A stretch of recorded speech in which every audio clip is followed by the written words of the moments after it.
Que se passe-t-il lorsqu'un acte terroriste pulvérise toutes les règles du jeu mondial ? Dans la nuit du 29 décembre, un événement sans précédent a secoué l'équilibre déjà fragile de l'Europe. Une attaque de drone, d'une ampleur jamais vue, a visé la résidence du président russe en plein cœur du pouvoir. Cette nuit-là, l'histoire a basculé, et pas seulement pour la Russie ou l'Ukraine, mais pour tout le continent européen, pour l'ordre mondial qui, depuis la fin de la guerre froide, semblait avoir trouvé de nouveaux repères. 91 drones de combat ont été envoyés simultanément, fonçant vers le centre du pouvoir russe. Ce chiffre énorme rappelle les raids massifs de la Seconde Guerre mondiale, lorsque des centaines de bombardiers survolaient les capitales européennes. Mais ici, il ne s'agissait pas d'avions pilotés, mais de machines autonomes, programmées pour frapper au cœur du Kremlin. Ce n'était ni un avertissement, ni une bravade. C'était une opération soigneusement planifiée, destinée à frapper au sommet de l'État et à tester jusqu'où pouvait aller la riposte de Moscou. Pour saisir la gravité de cette attaque, rappelons-nous des précédents historiques. L'attentat du 11 septembre 2001 a changé la face du monde, déclenchant 2 décennies de guerre et remodelant la politique internationale. Ici, c'est un symbole du pouvoir nucléaire qui a été visé. Imaginez, si, en 1962, lors de la crise des missiles de Cuba, un tel acte avait été commis contre la Maison-Blanche ou le Kremlin, le monde aurait tremblé au bord de l'abîme. Mais, contre toute attente, la défense aérienne russe a intercepté chaque engin. Aucun drone n'a atteint sa cible. Le ciel nocturne s'est embrasé, théâtre d'une bataille silencieuse, et la capitale est restée debout. Moscou venait de prouver qu'elle pouvait encore résister à l'impensable. La prouesse technologique derrière cette interception mérite d'être soulignée. La Russie, souvent critiquée pour le vieillissement de ses équipements, a montré ici une capacité de réaction et une efficacité dignes des plus grandes puissances du XXIe siècle. On pense aux systèmes S-400 et Pantsir, pierres angulaires de la défense aérienne, qui ont déjà fait leurs preuves en Syrie et dans le Caucase. La réaction du Kremlin a été immédiate. Cet assaut fut qualifié d'acte de terrorisme d'État. Par une déclaration glaçante, Moscou a annoncé la fin de toute tentative de dialogue. Négocier n'était plus une option. La guerre venait de franchir un seuil irréversible. Pour comprendre ce basculement, il faut revenir sur la notion même de ligne rouge en géopolitique. Depuis la crise de Crimée en 2014, des limites tacites étaient observées. Pas d'attaque directe sur les centres du pouvoir, pas de frappe sur le sol des grandes puissances. Cette nuit, ces tabous ont explosé. Cette nuit-là, tout a basculé. Les chancelleries occidentales ont compris que les anciennes lignes rouges venaient de disparaître. L'onde de choc a dépassé les frontières russo-ukrainiennes, accélérant brutalement le conflit et annonçant de profonds bouleversements géopolitiques. On retrouve ici un parallèle frappant avec le déclenchement de la Première Guerre mondiale, lorsqu'un simple attentat à Sarajevo a mis le feu aux poudres. Mais cette fois, l'étincelle touche une puissance nucléaire, dans un monde interconnecté, où chaque action trouve un écho immédiat sur tous les continents. Ignorer la portée de ce moment, c'est passer à côté du véritable tournant de l'histoire moderne. Ici commence le redécoupage de la carte régionale. L'Ukraine telle qu'on la connaissait s'effondre et la sécurité de l'Europe bascule dans l'incertitude. Mais qui a réellement orchestré cette attaque spectaculaire ? Et quelles conséquences immédiates pour le pouvoir russe et l'Ukraine ? Avant cette nuit fatidique, l'Ukraine était-elle déjà condamnée ou restait-il une ultime chance d'éviter le pire ? En réalité, le pays glissait déjà dans une spirale de violence où chaque retour en arrière semblait illusoire. Depuis plusieurs mois, Kiev multipliait les attaques audacieuses et les opérations de sabotage sur le territoire russe. On se souvient de l'assassinat d'un haut responsable à Moscou, qui a rappelé les méthodes des services secrets pendant la guerre froide. Les frappes contre des navires russes en mer Noire ou l'utilisation de drones navals pour paralyser le commerce maritime rappellent les blocus maritimes du passé, comme celui de Cuba en 1962. Autant de coups de poker qui, loin d'affaiblir Moscou, nourrissaient peine et son sentiment d'être confronté à un adversaire hors de tout contrôle. Simultanément, le pouvoir ukrainien se retrouvait de plus en plus isolé. Les soutiens occidentaux, épuisés par la guerre et minés par la crise économique, ne cachaient pas plus leur lassitude. Citons par exemple la diminution des livraisons de munitions promises par l'Union européenne ou les débats houleux au Congrès américain concernant la poursuite de l'aide financière. Les livraisons d'armes ralentissantes, la mobilisation s'essoufflait, tandis que la population subissait la lente désagrégation des infrastructures vitales. Face à l'impasse, Volodymyr Zelensky a opté pour une fuite en avant, refusé toute négociation, quitte à multiplier les actions désespérées. Il savait qu'une paix, même provisoire, signifierait la perte de son pouvoir et l'ouverture d'un procès sur la perte de territoire, les millions de réfugiés et les centaines de milliers de morts. Pour lui, maintenir la guerre devenait l'unique garantie de survie politique. Dans l'ombre, Donald Trump promettait de régler le conflit en moins de 24 heures. Mais ses tentatives échouaient face à la détermination de Moscou, décidé à aller jusqu'au bout, et à l'intransigeance d'un Kiev sans issue. Même l'influence américaine semblait vaciller, révélant l'impuissance de Washington à stopper une escalade qui lui échappait. Souvenons-nous des grandes médiations internationales du passé, comme les accords de Dayton qui mirent donc fin à la guerre en Bosnie en 1995. Ici, aucun médiateur n'a pu combler le fossé entre les parties. Ignorer la radicalisation de Kiev et l'épuisement occidental, c'était se condamner à mal comprendre l'effondrement en cours. L'illusion d'un compromis s'est dissipée. La logique de guerre totale s'est imposée, bouleversant tous les calculs. C'est seulement après l'attaque massive de drones contre la résidence présidentielle russe que Moscou a dévoilé sa riposte stratégique, un choc qui allait bouleverser l'équilibre mondial. Dès lors, chaque acteur n'a eu d'autre choix que de s'adapter à une réalité nouvelle. La riposte russe a précipité la région dans une séquence d'événements incontrôlables. Quand l'ennemi efface toutes ses lignes rouges, l'histoire bascule. La retenue s'évapore et le conflit se métamorphose, comme un orage soudain. C'est ce qui vient d'exploser sur le front ukrainien. La Russie vient d'abolir toute limite à son action militaire. Suite à l'attaque massive de drones contre la résidence du président, Vladimir Poutine a brisé toute ambiguïté. Plus de concessions, plus de compromis. Désormais, l'objectif russe n'est plus caché. Conquête totale, sans entrave diplomatique, sans frein politique. Le message lancé à Kiev et à l'Occident est limpide et glacial. Il n'y aura ni négociation, ni pause, ni pitié. La métamorphose stratégique s'incarne aussitôt dans la réalité du terrain. Les lignes de défense ukrainiennes, déjà minées par des mois de combats et de pénuries, cèdent à une vitesse terrifiante. Des bastions naguère inviolables tombent l'un après l'autre. Kharkiv, Odessa, Mykolaïv, ces noms, jadis symboles de résistance, deviennent le récit d'une déroute inéluctable. Pour donner un exemple concret, la chute d'Odessa rappelle la prise de Sébastopol en 1942, lorsque la flotte soviétique dut abandonner une place stratégique. Aujourd'hui, la perte d'Odessa signifie la fin de l'accès à la mer Noire, un désastre économique et militaire. Côté ukrainien, l'épuisement est absolu. Les réserves sont taries, plus de renforts, ni munitions, à peine de quoi tenir une ligne sur la carte. Les soldats, privés d'espoir, voient leur morale sombrer dans un gouffre de résignation. Les désertions se multiplient, l'encadrement ne parvient plus à cacher l'effondrement général. L'effet domino s'accélère. À mesure que chaque verrou défensif saute, les portes du Dniepr s'ouvrent en grand. L'armée russe, galvanisée par la perspective d'un triomphe total, s'élance à travers les steppes ukrainiennes. Chaque jour, la géographie du conflit se redessine. L'Est, le Sud, puis bientôt le cœur du pays bascule sous contrôle russe.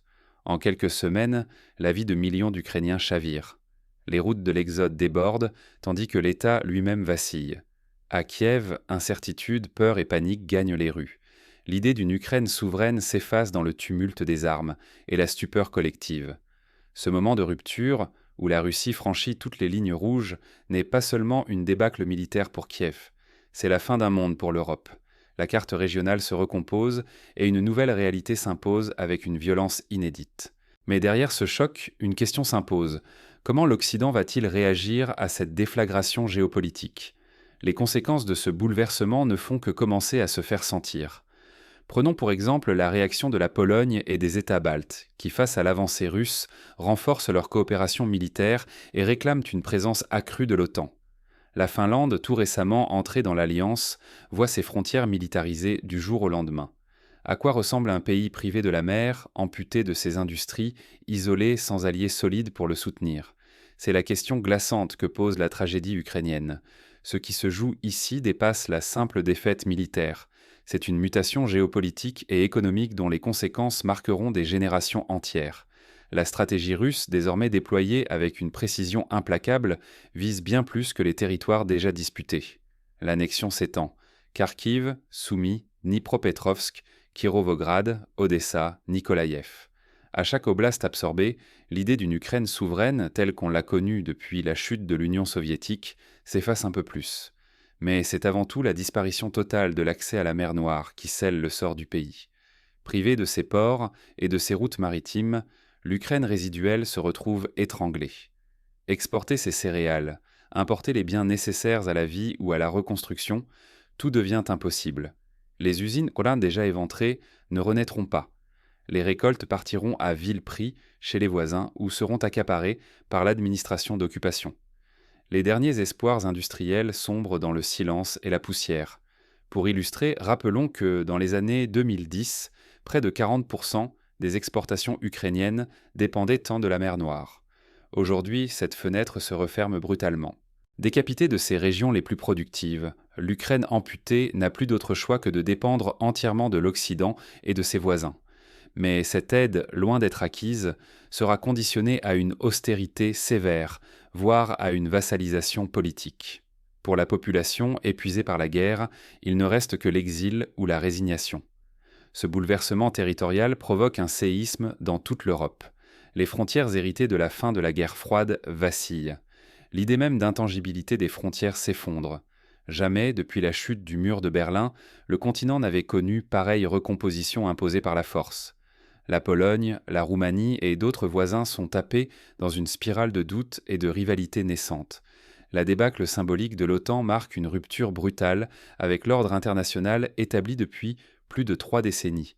L'image de l'Occident, garant de la stabilité, est profondément ternie.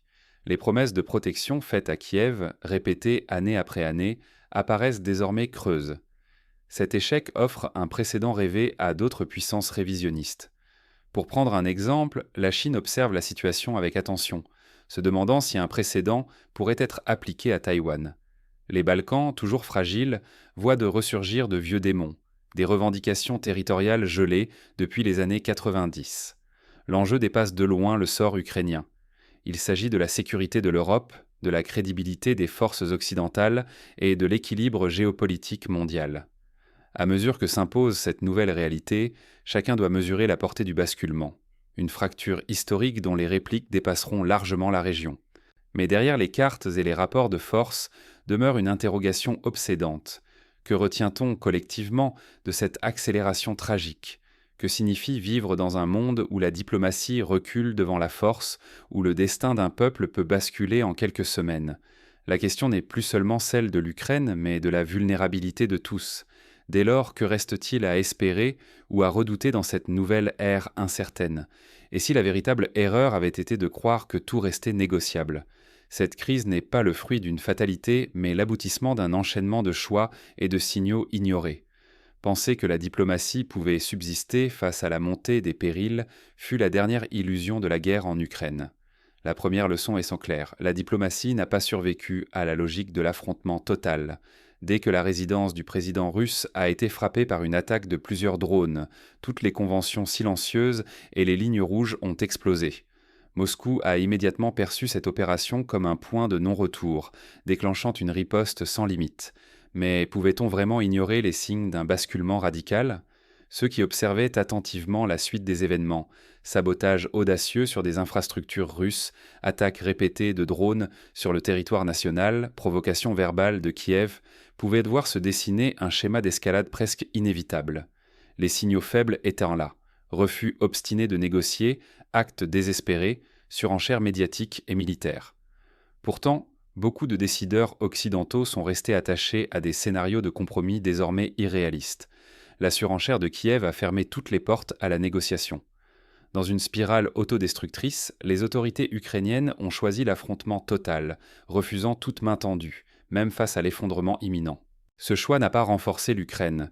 Il a offert à Moscou une légitimité morale et stratégique pour aller jusqu'au bout. Prise d'Odessa, de Kharkiv, fermeture totale de l'accès à la mer Noire. À ce stade, il faut comprendre que chaque crise comporte ces moments où tout retour en arrière devient impossible. Savoir repérer ces tournants irréversibles n'est pas une théorie abstraite, mais un impératif pour tout dirigeant ou citoyen averti. L'incapacité à lire les signaux, à anticiper le passage du conflit larvé à la guerre ouverte, a coûté cher à l'Ukraine, et pourrait coûter plus cher encore à d'autres si la leçon n'est pas retenue. Pour illustrer, regardons le passé. L'échec du traité de Versailles, qui n'a pas su prévenir la montée du nazisme, ou l'aveuglement des puissances européennes face à l'annexion de la Tchécoslovaquie en 1938. Chaque fois, l'impossibilité de reconnaître un point de non-retour a conduit à la catastrophe. Ignorer ces enseignements, c'est risquer de répéter les mêmes fautes ailleurs, mal lire la dynamique d'un conflit, sous-estimer la détermination de l'adversaire, croire à la magie de la diplomatie quand le temps des compromis est révolu. Il faut désormais regarder la réalité en face. Nous entrons dans une ère où, parfois, la négociation devient vaine et où seul compte le rapport de force et la capacité d'agir au moment décisif. Pour les États européens, cela signifie renforcer leur défense, revoir leur stratégie énergétique et nouer de nouvelles alliances. Pour les citoyens, c'est l'heure de s'informer, de débattre, de participer activement à la vie publique pour ne pas subir des choix imposés par d'autres. Face à ces ruptures, demeure une question brûlante pour chacun de nous. Qu'aurions-nous fait à leur place? Jusqu'où aurions-nous été prêts à aller pour éviter la catastrophe? L'histoire ne repassera pas les plats. Êtes-vous prêts à affronter le monde qui se dessine? Ce que nous venons de vivre marque un basculement dont personne ne reviendra. Les certitudes d'hier sont balayées et notre époque s'inscrit déjà dans les annales, non comme une simple page tournée, mais comme un souffle qui emporte tout. Pour ceux qui espèrent encore un retour à la normale, il est temps d'ouvrir les yeux. La diplomatie, telle que nous la connaissions, a disparu. Les illusions de compromis se sont effondrées sous la pression d'une réalité brutale. Désormais, seule la force parle, et les anciens repères s'effacent. Rester simple spectateur, c'est renoncer à toute influence sur l'avenir. Nos choix ou nos refus de choisir dessineront le monde de demain. Un monde où la carte de l'Europe se redessine, où l'équilibre des puissances bascule vers de nouveaux acteurs. L'ancienne Ukraine n'existe plus, balayée par une succession d'événements irréversibles qui dépassent de loin ce conflit. Effondrement politique et économique, perte des territoires, enfermement dans une impasse militaire, ces drames n'ont pas seulement changé l'Ukraine. Ils ont ouvert la voie à une recomposition brutale de l'ordre mondial. L'Europe se retrouve à la croisée des chemins, face à des risques sans précédent pour sa sécurité et sa stabilité. Garder les yeux ouverts et l'esprit lucide n'est plus un luxe, mais une nécessité vitale. L'histoire avance, sans pitié pour ceux qui refusent d'en saisir la gravité. Notre responsabilité est de ne pas subir. Être lucide, c'est refuser l'aveuglement confortable et choisir de comprendre, d'anticiper, d'agir. Il ne s'agit plus de choisir entre agir ou rester passif, mais de saisir ou de perdre toute prise sur notre avenir collectif. Alors la question demeure, serons-nous de simples témoins du naufrage ou les artisans d'un nouvel équilibre? La suite